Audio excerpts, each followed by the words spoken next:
세 번째 발제는 법무법인 태평양의 강정희 변호사님께서 말씀해 주시겠습니다. 큰 박수 청해 듣겠습니다. 네, 안녕하십니까. 법무법인 태평양의 강정희 변호사입니다. 앞서서 진짜 굉장히 방대하고 중요한 주제를 굉장히 컴팩트 있게 두 분 발제자께서 잘 설명을 해주신 것 같습니다.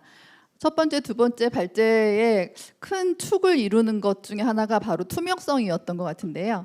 그 투명성 이야기는 이미 다 끝난 게 아닌가 그렇게 생각할 수도 있을 것 같은데, 우리 법에서 투명성을 이제 31조에서 따로 규정을 하고 있거든요. 저는 그래서 그 31조에 국한돼서 좀 해석 또 플러스 분석 플러스 재현 이렇게 좀 설명을 드리도록 하겠습니다. 네, 이제 바로 이제 시행이 한 5개월도 지금 채 남지 않았는데, 저는 이제 로펌에 있다 보니까 이제 기업들을 만날 일이 많이 있습니다. 굉장히 지금 불안해하고 계세요. 이 법 내용만 봐서는 도대체 어떻게 준비를 해야 되는지 알기가 어렵다. 근데 나머지 한 5개월 남은 시점에 우리가 준비할 시간이 충분한 것이냐, 이런 걸 굉장히 불안해하고 계시는데요. 이제 8월 중에 시행령이 공개될 것이라고 하니까 네, 기대가 되기도 합니다. 어쩌면 시행령이 공개가 됐으면 지금 뭐 1, 2, 3 발제에서 말씀드렸던 내용들 중에 상당 부분이 해소가 됐을 수도 있는데, 지금 저희가 이제 그런 부분을 알지 못한 상황이기 때문에 법 내용에서 좀 문제가 있다고 생각되는 부분들, 그걸 중심으로 좀 말씀을 드리겠습니다. 시행령과 함께 지금 5개의 가이드라인이 공개될 것이라고 하는데요. 그 중에서 31조 투명성과 관련된 가이드라인도 포함이 되어 있습니다. 네, 앞서서 이제 그 정의와 관련된 문제점들 많이 지적을 해주셨는데, 그렇죠. 우리 법은 인공지능 자체를 이제 규제하는 것은 아니고 인공지능 시스템을 규율 대상으로 합니다. 고영양 가운데가 생성형인데 지금 순서가 바뀌었습니다. 죄송합니다. 생성형 인공지능, 고성능 인공지능의 정의에 들어가 보면 앞에 뭐뭐뭐뭐 하는 인공지능 시스템이라고 되어 있어요. 그래서 기본적으로 인공지능 시스템을 규율하고 있습니다.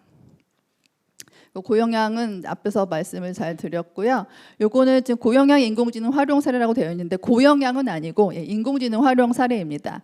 그러니까 통상 뭐가 인공지능 시스템이고 뭐가 고영양인지 그런 거에부터 의문을 출발을 하시는데요. 지금 실제로 우리 산업계에서 굉장히 많은 곳에 인공지능을 사용하고 있습니다. 뭐 단적으로 의료기관에서 사용하는 사례를 보면 뭐 진단보조나 환자 위험 평가 이런 것들을 하고 있고요. 신약 개발에도 사용을 하고 있고요. 또 의무기록 분석 같은 행정 효율화 측면에서 사용을 하고 있고, 또 AI 챗봇으로 요즘 뭐 진료 예약 같은 거 해주잖아요. 이게 의료기관에서 사용한다고 해서 다 고영양은 아니에요. 뭐 사람의 생명, 신체, 안전, 기본권에 중대한 영향을 미치거나 미칠 우려가 있는 이제 인공지능 시스템이 고영양인데, 저 중에는 아마 뭐 1번, 2번 정도가 해당이 되겠죠. 또 두 번째로 이제 보험사 같은 경우에서도 굉장히 많은 곳에 인공지능을 활용하고 있습니다. 그 보험 청구 내역을 보면서 그 패턴을 분석해서 보험 사기 탐지도 하고요. 보험금 청구 자동 처리도 하고, 그다음에 뭐 건강이나 웰니스 그런 앱 서비스도 하고 있습니다.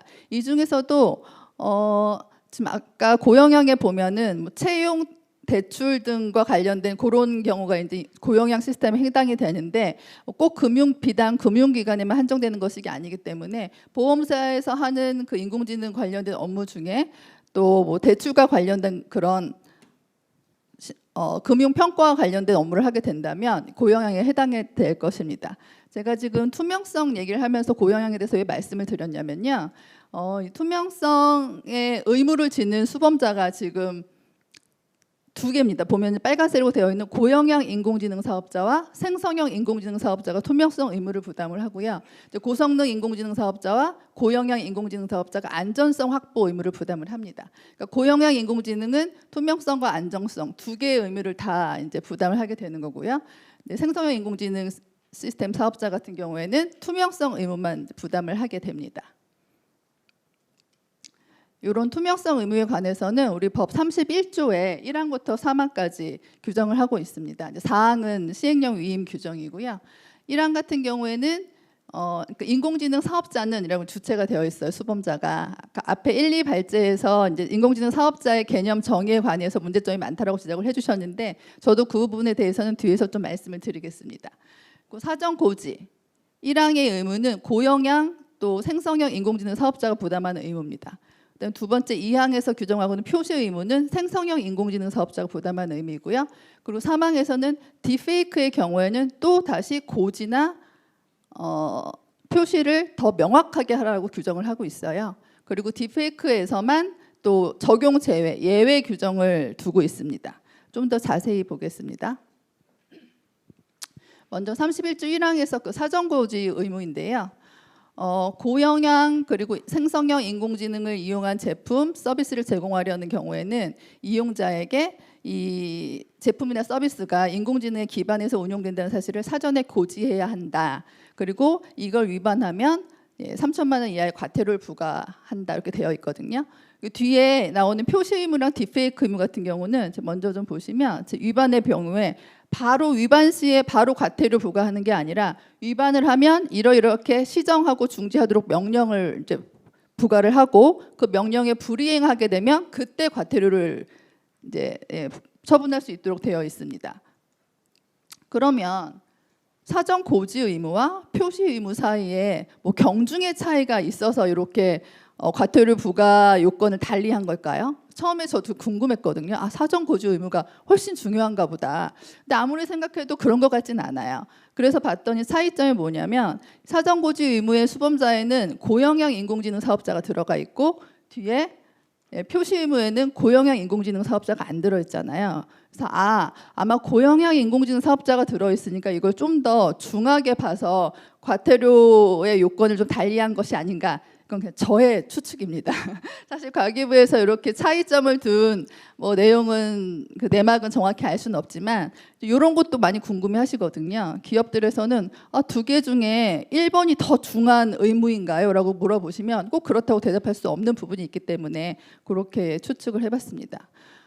사전고지 의무 같은 경우는 일단 뒤에서 자세히 말씀드리겠지만 이제 개발 사업자, 이용 사업자 중에 누가 이 의무를 져야 한다는 것이 굉장히 애매모호합니다. 그래서 나중에 이 상태로 두면 계약 분쟁이 벌어질 가능성이 굉장히 많아요. 예를 들어서 사전고지를 하는 일단 가장 소비자와 이용자와에서 만남의 접점에 있는 이용 사업자 같은 경우에 고지를 하고 싶다라고 하더라도 개발 사업자가 그 기능을 탑재하지 않은 경우에는 할 수가 없는 거잖아요. 그런 경우에 이제 법적 책임 공감이 이루어졌을 때 행정처분과 별개로 또 민사책임이나 이런 것들이 굉장히 많이 일어날 수 있다고 생각을 합니다. 그리고 두 번째, 고지를 어떻게 하느냐. 물론 이제 시행령에서 구체적으로 이제 규정을 하실 거라고 생각을 하지만 이게 어느 정도의 그 범위가 있어야 이제 예측 가능성을 가질 수 있는데 전혀 어떻게 해야 되는 방식이 없거든요. 뒤에서 보면 아시겠지만 EU법 같은 경우에는 아예 기계적 표시 방법이라고 이제 되어 있습니다. 그래서 아마 시행령에 이용 약관이나 계약서, 사용 설명서, 단말기 등 그 적합한 그 제품의 유형이나 이용자의 범위나 이런 걸 고려해서 할 수 있도록 규정을 하셨을 것 같긴 합니다만 이런 부분은 어느 정도 예측할 수 있는 범위가 법령에도 좀 규정이 되어 있어야 하는 게 아닌가 그런 생각을 합니다. 그리고 세 번째로는 인공지능 사업자가 이용자한테 사전 고지하도록 되어 있잖아요. 그럼 이용자가 누구인가도 굉장히 불분명해요. 아까 앞서서 예시를 이제 의료 진단 시스템 예를 들어주셨는데 CT나 MRI 같은 거를 이제 분석하는 소프트웨어를 만든 개발 사업자가 있고 그 기능을 탑재해서 진단하는 의료 기기를 만든 사업자가 있을 거고요. 그 의료기를 가져다가 진단에 활용하는 병원이 있을 거잖아요. 병원의 의사들. 그리고 이제 그것들을 직접적으로 영향을 받는 환자가 있습니다. 그럼 이 중에 과연 누가 이용자냐는 거예요. 그 의료기기 시스템을 가지고 진단을 하는 병원과 의사가 이용자인가, 환자가 이용자인가. 근데 만약에 병원이 이용자라고 한다면 그럼 병원에게만 고지를 하면 되고 환자한테는 고지하지 않아도 된다는 것인가. 이런 문제점들이 저희 이제 법만 봤을 때는 굉장히 의문이 든다. 그런 문제가 좀 지적이 되고 있습니다. 그리고 이제 네 번째 같은 경우에는요.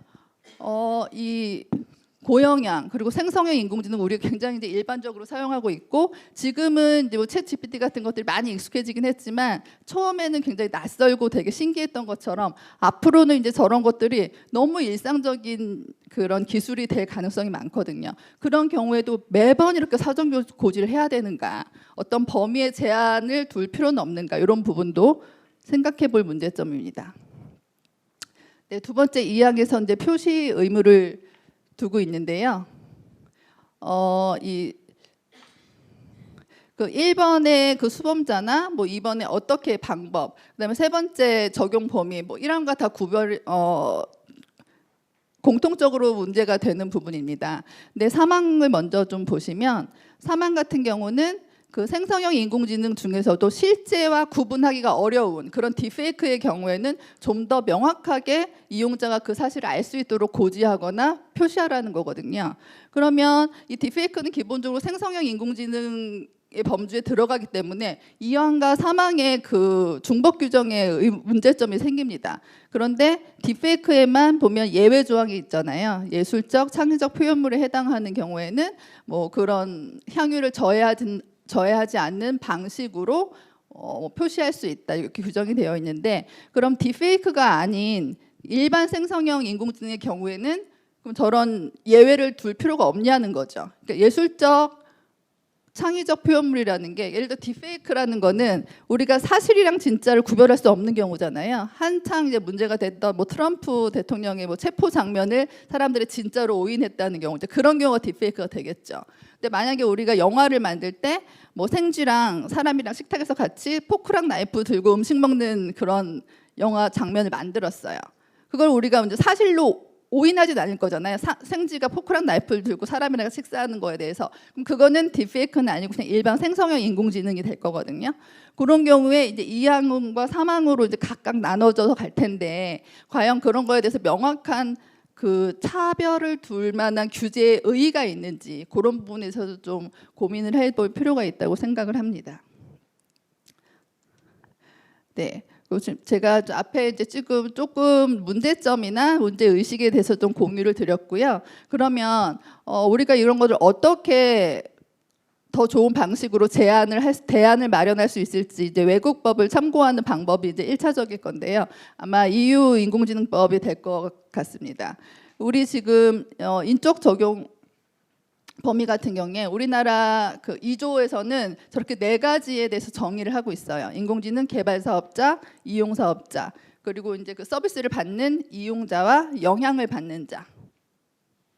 아까 보신 것처럼 그 투명성 의무의 상대방은 이용자가 되어 있고요. 그 영향 받는 자는 3조인지 4조인지 지금 기억이 헷갈리는데, 거기에 그 기본 원칙 및 국가의 책무에 보면은 저런 영향을 받는 자는 그 인공지능 결과물이 나온 원칙이라던가 그 방식에 대해서 설명을 받을 권리가 있다 이렇게 규정을 하고 있어요. 근데 영향을 받는 자는 보면은 생명 신체 안전 기본권에 중대한 영향을 받는 자 이렇게 되어 있으니까 고영향 인공지능의 그 상대방으로 아마 국한이 되는 것으로 보입니다. 그러면 아까 제가 그 의료 진단 시스템 예를 들면서 병원이 이용자인지 환자가 이용자인지 애매하다고 말씀을 드렸잖아요. 근데 지금 보면 병원 같은 경우는 이용 사업자라고는 보지 않고 이용자라고 보고 있는 것 같거든요. 그럼 그런 경우에 환자는 영향받는 자가 될 텐데, 영향받는 자에 대해서는 고지 의무에 대한 언급이 없어요. 그래서 이런 부분에 대해서도 해결이 돼야 될 거라고 생각을 합니다. 그리고 그 지금 개발 사업자와 이용 사업자, 그게 구분이 뭐가 이렇게 중요하냐 궁금하실 수 있는데요. EU법이 먼저 이제 시행이 되면서 디플로이어라는 개념이 이제 그냥 일반적으로 사용이 되고 있어요. 그래서 우리 법을 번역을 할 때도 이 개발 이용 사업자를 디플로이어라고 이제 많이 번역을 하고 계시거든요. 근데 EU법에서는 어떻게 되어 있냐면 이 밸류 체인에 들어있는 이제 사업자들을 오퍼레이터라고 하면서 그 오퍼레이터 안에 공급자, 배포자, 수입자, 유통자, 뭐 대리인, 제조업자 이렇게 굉장히 많이 상세하게 분류를 하고 있습니다. 그 중에서도 또 고영향 인공지능 시스템, 그러니까 이유니까 고위험이겠죠. 고위험 인공지능의 경우에 수입자나 유통자, 배포자를 공급자로 간주하는 경우도 따로 저렇게 규정을 두고 있어요. 예를 들어서 자신의 뭐 상호 이름, 상표를 부착하는 경우, 그 다음에 기존의 시스템을 이제 본질적으로 변경하는 경우, 또 기존에 만들어져 있던 그 인공지능 시스템의 그 의도된 목적을 변경하는 경우, 이런 경우에는 디플로이어나 그 수입자, 유통자도 공급자로 본다. 이렇게 규정을 하고 있습니다. 그래서 우리는 근데 지금 이런 규정이 없는 상태, 이것도 지금 EU법인데요. 저렇게 상세하게 이제 규정을 두고 있어요. 공급자, 배포자, 수입자, 유통자의 각 의무를 이렇게 따로 규정을 하고 있습니다. 근데 우리는 그냥 정의 조항에서 개발 사업자는 개발해서 공급하는 자, 뭐 이용 사업자는 그 개발받아서 제품이나 서비스를 만들어서 제공하는 자 이렇게만 되어 있기 때문에 그 아까 이제 윤혜선 교수님께서 말씀해 주신 것처럼 실제 기술이나 그 시스템에 들어 단계별에서 우리가 해야 되는 역할이나 그 역할이 굉장히 다른데 그 부분을 구별하지 않고 뭉뚱그려서 이제 수범자를 지칭하는 것의 문제점에 대해서는 앞서 말씀해 주신 것을 참고하시면 될 것 같습니다. 네. 그리고 EU법에서는 보면은 그래서 이 공급자가 지는 투명성 의무와 뒤에 배포자가 지는 투명성 의무를 나눠서 이렇게 구별하고 있어요.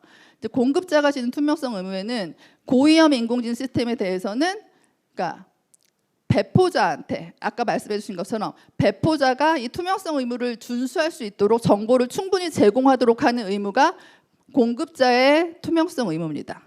그리고 넘어가면 배포자는 이제 그 이용 지침을 받아서 그거를 이제 그다음에 기술적 조치를 해서 뭔가 고지하고 표지할 수 있도록 이렇게 하도록 이제 고위험 인공지능 시스템에 대해서는 이런 의무를 지도록 되어 있습니다. 근데 우리는 아까 보신 것처럼 그 31조 1항에 고영향 또는 생성형 인공지능 사업자는 사전 고지 의무가 있다. 이렇게만 이제 뭐 퉁쳐서 이렇게 들어가 있잖아요. 그래서 이런 세밀한 부분에 대해서 좀 분명하게 할 필요가 있다. 그리고 또 보면 이제 공급자의 그 투명성 의무 중에 이제 고위험이 아닌 일반 이제 범용 AI 같은 경우에는 이 사람과 직접 상호작용을 하는 경우에만 고지 의무가 있습니다. 그리고 생성형 인공지능 시스템의 경우에 공급자가 표시 의무를 갖고 있어요. 뒤에 보면 배포자는 감정 인식 또는 생체 분류 시스템의 경우에만 알려야 하는 고지 의무가 있고요. 딥페이크 생성 인공지능 시스템에 대해서 이 알리도록 할 의무는 배포자가 지도록 하고 있어요. 그러니까 세부적으로 들어갔을 때는 이제 공급자가 이 의무를 져야 되느냐, 배포자가 져야 되는지 좀 달라질 수 있는 부분이 있을 수도 있겠지만 기본적으로는 배포자가 져야 될 투명성 의무와 공급자가 져야 될 투명성 의무를 구분하고 있다는 부분을 우리는 이제 참고를 해야 되고요. 이제 시행령이나 가이드라인에 어느 정도까지 구분을 해서 누가 무슨 의무를 질지에 대해서 이제 언급이 되어 있을지는 잘 모르겠는데 그 시행령에서 아니면 가이드라인에서 구체하는 부분에 한계가 있기 때문에 기본적으로 법에서 이런 부분을 좀 나눠줄 필요가 있지 않나 그런 생각을 합니다. 네, 그래서 시간이 거의 다 됐고요. 그래서 제가 뒤에 또 뭐 이게 질문 사항을 따로 넣어놓긴 했는데 이 부분은 다 앞에서 한꺼번에 말씀을 드렸습니다. 그래서 개별 사업자나 이용 사업자가 EU에 있는 그 프로바이더와 디플로이어의 개념과는 좀 다르기 때문에 그것을 그냥 기계적으로 EU에 있는 걸 갖다 그대로 적용해서 우리 법을 해석하면 안 된다는 부분이고요. 네, 이 부분도 이제 이용자와 이용 사업자에 따라서 그 고지 대상이나 표지 대상이 달라질 수 있다는 부분을 앞서서 말씀을 드렸습니다. 그 의무 준수 방법도 예를 들어서 아까 이제 장표에 들어 있었는데 EU의 고위험 같은 경우에는 그 고위험 시스템을 만약에 어떤 직장에서 채용을 해갖고 채택을 해서 사용하는 경우에는 그 근로자나 근로자 대표에게 사실을 알리도록 되어 있어요. 근데 우리 같은 경우에는 그냥 이용자한테만 알려라 되어 있기 때문에 과연 그러면 그런 실제로 그를 고지받아야 되는 사람이 누구인가 그런 부분도 참고를 할 필요가 있습니다. 또 고지 방법 같은 경우도 예를 들어서 우리가 음악을 듣잖아요. 그 음악을 들을 때 뭐 필름을 볼 때는 가시적인 또 음악을 들을 때는 가청적인 방법을 해야 된다고 한다면 음악 들을 때마다 이거는 AI가 만든 음악이에요 이렇게 나와야 된다는 거잖아요.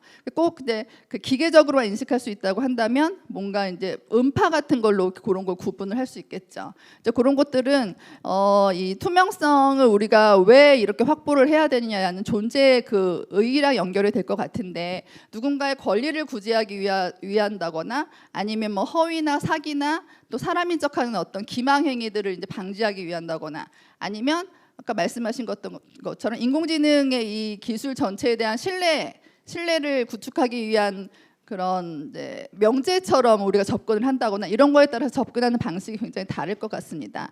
근데 인공지능 기본법이잖아요.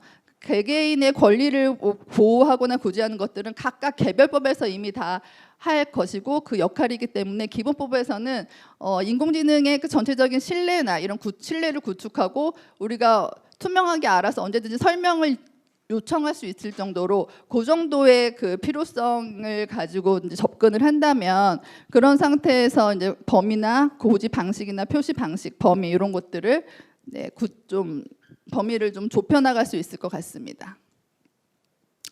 네, 이 부분도 이제 제가 말씀드린 부분이고요. 네, 그리고 마지막으로 이제 한 말씀을 드리자면 아까 보면 인공지능 그 EU AI 액트 같은 경우는 개인정보 지침, 또 저작권 지침, 그러니까 어떤 특정 해당되는 부분에서 이 지침을 준수하도록 해라라고 이렇게 다 명시가 되어 있어요. 근데 우리도 보면 다른 법에 특별한 규정이 없는 이상 이 법을 따른다라고 되어 있지만 좀 더 그 명확하게 좀 규정을 해 주어야 나중에 그 개별법에서 인공지능 기본법과의 정합성 부분을 이제 문제가 됐을 때도 해석하는데 용이할 것이라고 생각을 합니다. 저도 이제 시간이 다 돼서 좀 서둘러 말씀을 드렸는데 부족한 부분이 있으면 또 추가적으로 연락을 주셔도 좋고 또 향후 또 연구를 통해서 인사드리도록 하겠습니다. 감사합니다.